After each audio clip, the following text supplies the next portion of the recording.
কল্পনা করুন, আপনি এমন একটি দ্বীপে বসবাস করছেন যার চারদিকে শুধু বিশাল সমুদ্র।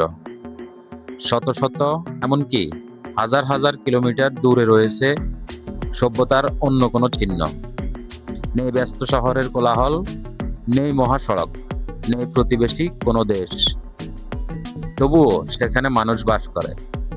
তারা পরিবার গড়ে, সন্তান বড় করে, কাজ করে, হাসে, স্বপ্ন দেখে। প্রশ্ন হলো, কেন তারা এত দূরে? আর এই বিচ্ছিন্ন জীবন আসলে কেমন? আজকের এই ডকুমেন্টারিতে আমরা ঘুরে দেখব পৃথিবীর সবচেয়ে বিচ্ছিন্ন তিনটি জনবসতিপূর্ণ দ্বীপ। প্রথমে যাব ইউরোপের উত্তর আটলান্টিক মহাসাগরে অবস্থিত ফ্যারো দ্বীপপুঞ্জে। ভাইকিংদের উত্তরাধিকার বহন করা এক বিস্ময়কর দেশ এটি। এরপর পৌঁছে যাব এমন এক দ্বীপে যার গাছপালা দেখলে মনে হবে যেন পৃথিবীর নয়, অন্য কোনো গ্রহের। সেটি হলো সোকোত্রা। আর সবচেয়ে শেষে চলে যাব পৃথিবীর অন্যতম বিচ্ছিন্ন মানব বসতিতে, সেন্ট হেলেনা, যে দ্বীপ একসময় ছিল নেপোলিয়ন বোনাপার্টের শেষ ঠিকানা। চলুন শুরু করি আমাদের আজকের অসাধারণ যাত্রা। ফ্যারো দ্বীপপুঞ্জ, আটলান্টিকের বুকের লুকিয়ে থাকা স্বর্গ।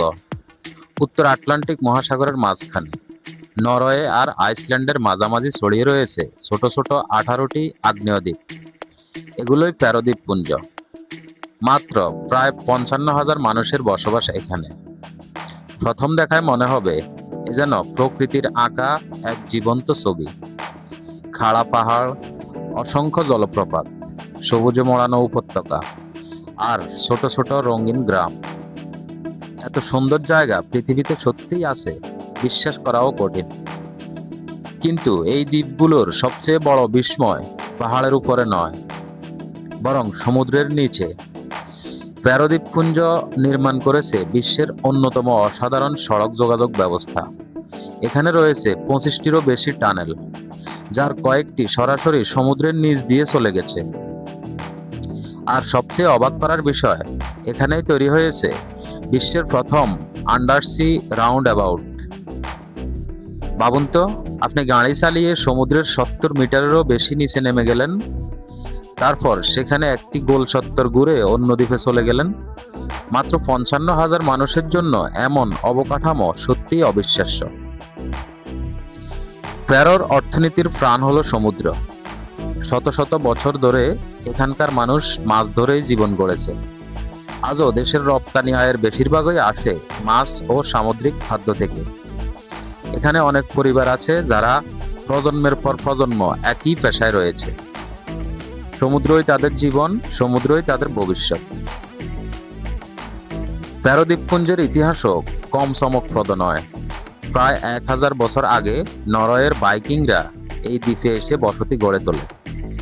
আজও সেই ইতিহাস তাদের সংস্কৃতির প্রতিটি অংশে জীবন্ত। তাদের নিজস্ব ভাষা রয়েছে, নিজস্ব পতাকা রয়েছে, এমনকি জাতীয় সঙ্গীতও আলাদা। যদিও রাজনৈতিকভাবে তারা ডেনমার্কের অধীন এক স্বায়ত্তশাসিত অঞ্চল, তবুও এখানকার মানুষ নিজেদের পরিচয় দেয় একটাই শব্দে, আমরা ফ্যারোইজ। বিশেষ উৎসব কিংবা বিয়ের অনুষ্ঠানে এখনো তারা শত শত বছরের পুরনো ঐতিহ্যবাহী পোশাক পরে, লোকসঙ্গীত গায়, ভাইকিংদের নাচ পরিবেশন করে, যেন আধুনিক পৃথিবীর মাঝেও অতীত এখনো বেঁচে আছে।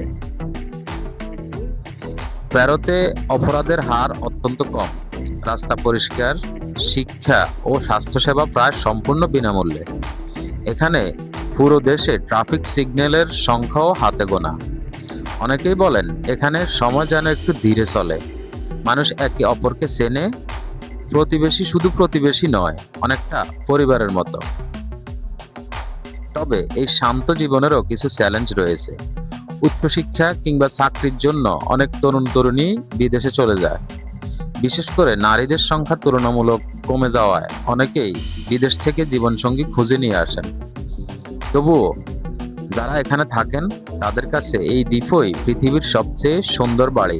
কারণ প্রতিদিন সকালে ঘুম ভাঙে পাহাড়, সমুদ্র আর জলপ্রপাতের শব্দে। এমন দৃশ্য পৃথিবীর আর খুব কম মানুষই দেখতে পায়।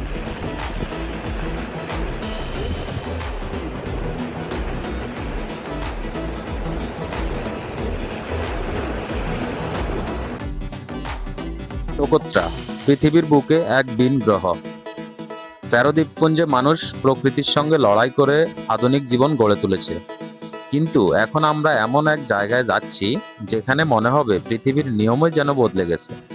এখানে পাহাড় আছে, সমুদ্র আছে, মরুভূমিও আছে।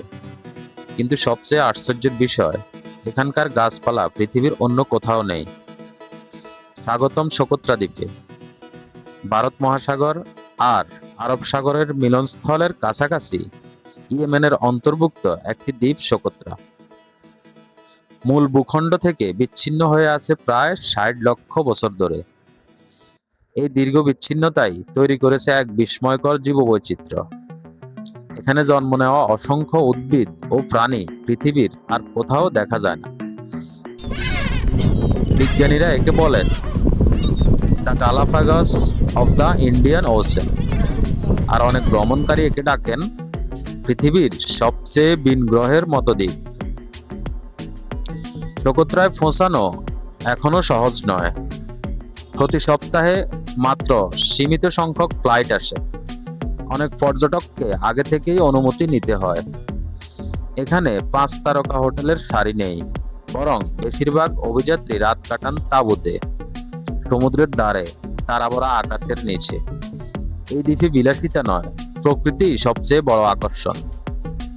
আর তারপর দূরে দেখা যায় এমন এক গাছ যেটা দেখে প্রথমে মনে হবে কোনো সিনেমার দৃশ্য। এটি হলো ড্রাগনস ব্লাড ট্রি। উপরে ছাতার মতো বিস্তৃত শাখা, নিচে মোটা কাণ্ড, আর এর গায়ে ক্ষত করলে বেরিয়ে আসে লাল রঙের রজন, দেখতে ঠিক রক্তের মতো। সে কারণেই এর নাম ড্রাগনস ব্লাড ট্রি। হাজার হাজার বছর ধরে এই রজন ব্যবহার করা হয়েছে ঔষধ, রং, ধূপ এবং প্রসাধনী তৈরিতে। আজও এটি সোকোত্রার অন্যতম মূল্যবান প্রাকৃতিক সম্পদ। এই দ্বীপে রয়েছে আরেক বিষয়, বটল ট্রি। এর মোটা কাণ্ডের ভেতর জমা থাকে পানি। মাসের পর মাস বৃষ্টি না হলেও এই গাছ বেঁচে থাকতে পারে। প্রকৃতি যেন নিজেই এখানে টিকে থাকার নতুন নিয়ম তৈরি করেছে। কিন্তু শুধুই গাছই নয়, সোকোত্রার মানুষও সমানভাবে অনন্য। তাদের নিজস্ব ভাষার নাম সোকোত্রি। এটি আরবি নয়, আবার পৃথিবীর প্রচলিত ভাষাগুলোর সঙ্গেও পুরোপুরি মেলে না। আর সবচেয়ে অবাক করা বিষয়, এই ভাষার কোনো প্রচলিত লিখিত রূপ নেই। প্রজন্মের পর প্রজন্ম শুধু মুখেই টিকে আছে এটি। এখানকার মানুষের জীবন খুবই সাধারণ। মাছ ধরা, পশুপালন, খেজুর চাষ আর অল্প কিছু পর্যটন ব্যবসা, এই নিয়েই তাদের জীবন। তবুও তাদের মুখে নেই কোনো অভিযোগ, কারণ তাদের সবচেয়ে বড় সম্পদ এই দ্বীপ নিজেই। বর্তমানে সোকোত্রার সবচেয়ে বড় উদ্বেগ, ড্রাগনস ব্লাড ট্রির সংখ্যা দ্রুত কমে যাচ্ছে। জলবায়ু পরিবর্তন, অতিরিক্ত ছাগলের চারণ এবং প্রাকৃতিক পরিবর্তনের কারণে নতুন গাছ খুব কম জন্ম নিচ্ছে। তাই অনেক স্থানীয় মানুষ নিজেরাই নার্সারি তৈরি করে হাজার হাজার চারা রোপণ করছেন। তাদের কাছে এটি শুধু একটি গাছ নয়, এটি তাদের পরিচয়, তাদের ইতিহাস, তাদের ভবিষ্যৎ। আজও সোকোত্রার অনেক এলাকা এমন আছে যেখানে মোবাইল নেটওয়ার্ক দুর্বল, রাস্তা নেই, বিদ্যুৎও সীমিত। তবুও এখানকার মানুষ প্রকৃতির সঙ্গে এমনভাবে মিশে গেছে যেন এই বিচ্ছিন্নতাই তাদের সবচেয়ে বড় শক্তি। একজন স্থানীয় একবার বলেছিলেন, আমরা পৃথিবী থেকে দূরে নই, আমরা শুধু প্রকৃতির একটু বেশি কাছে আছি। সম্ভবত এই একটি বাক্যই সোকোত্রাকে সবচেয়ে ভালোভাবে ব্যাখ্যা করে। পরবর্তী পর্বে আমরা যাত্রা করব আটলান্টিক মহাসাগরের মাঝখানে, এমন এক দ্বীপে যেখান থেকে পালানো একসময় ছিল প্রায় অসম্ভব।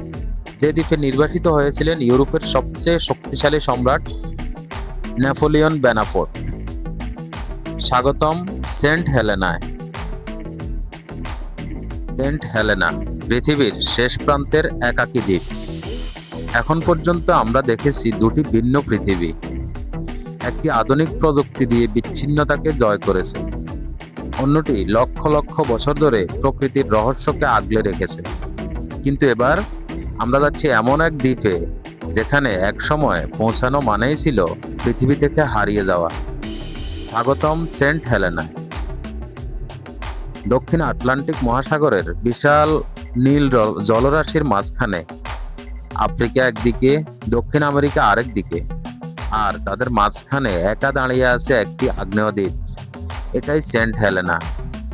চারপাশে হাজার হাজার কিলোমিটার পর্যন্ত আর কোনো বড় জনবসতি নেই। প্রথমবার এই দ্বীপে পা রাখলে মনে হবে পৃথিবীর শেষ প্রান্তে চলে এসেছেন।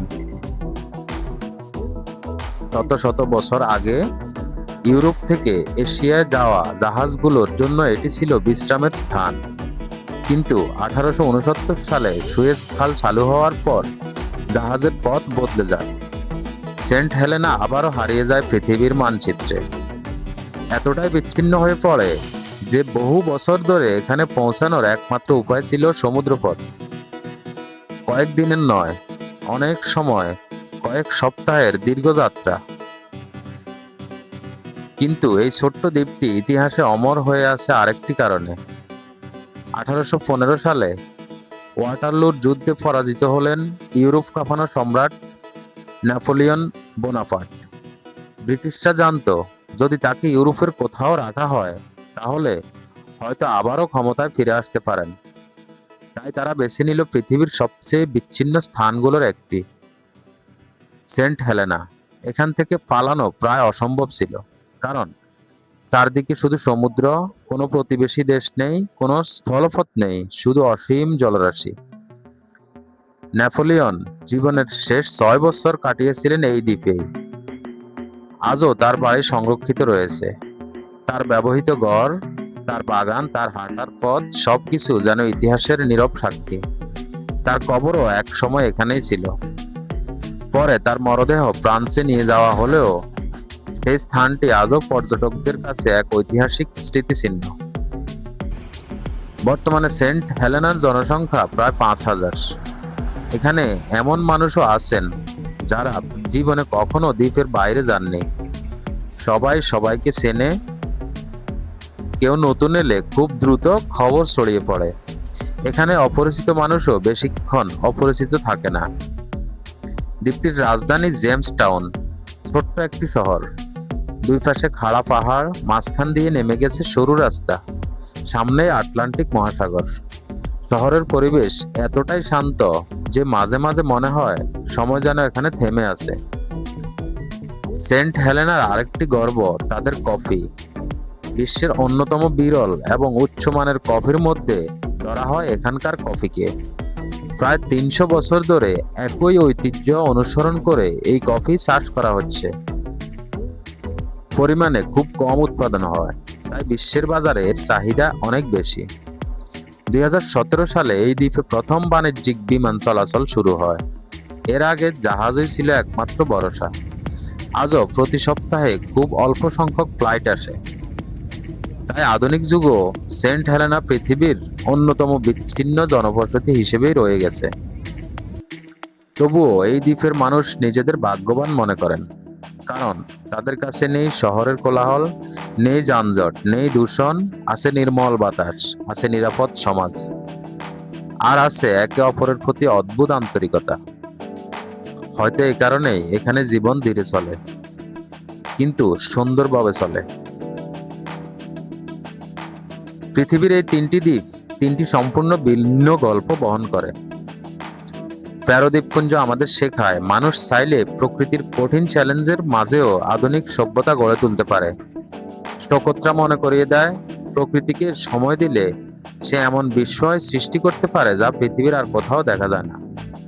আর সেন্ট হেলেনা প্রমাণ করে বিচ্ছিন্নতা মানেই একাকিত্ব নয়, বরং কখনো কখনো সেটি হয়ে ওঠে নিরাপত্তা আর পরিচয়ের সবচেয়ে বড় শক্তি। আমরা প্রতিদিন আরো দ্রুত গতির পৃথিবীর দিকে ছুটে চলেছি, কিন্তু হয়তো পৃথিবীর সবচেয়ে সুন্দর কিছু জায়গা এখনো সেই সব স্থানেই লুকিয়ে আছে, যেখানে পৌঁছাতে সবচেয়ে বেশি সময় লাগে। আপনি যদি এই 3টি দ্বীপের মধ্যে শুধু একটি ঘুরে দেখার সুযোগ পান, কোনটি বেছে নেবেন? কমেন্টে অবশ্যই জানাবেন। ভিডিওটি ভালো লাগলে একটি লাইক দিন, চ্যানেলটি সাবস্ক্রাইব করা না থাকলে সাবস্ক্রাইব করুন আর বেল আইকনটি অন করে রাখুন। আমি আবারও ফিরে আসব পৃথিবীর আরেকটি অবিশ্বাস্য স্থান নিয়ে। ততক্ষণ পর্যন্ত ভালো থাকুন আর পৃথিবীকে নতুন চোখে দেখে পৃথিবীর যে স্রষ্টা সৃষ্টি করেছেন তাকে স্মরণ করতে থাকুন। ধন্যবাদ।